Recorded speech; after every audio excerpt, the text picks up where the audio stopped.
Royal editor and author Rob Jobson shared a few extracts from his latest book on Prince Philip which he unearthed after speaking to sources who worked directly with the royal family.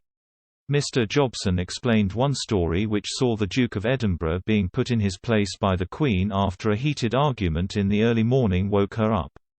The author also said Prince Philip once revealed the secret of a long marriage was spending a lot of time apart and have different interests.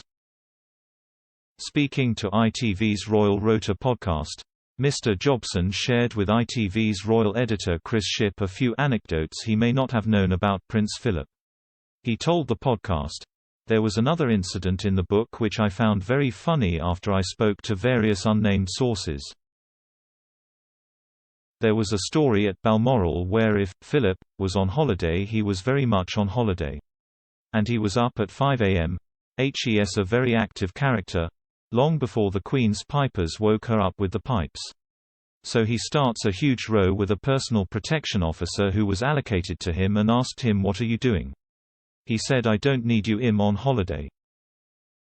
Mr. Jobson added the two began to argue over keys which the Royal Marine Protection Officer walked away with.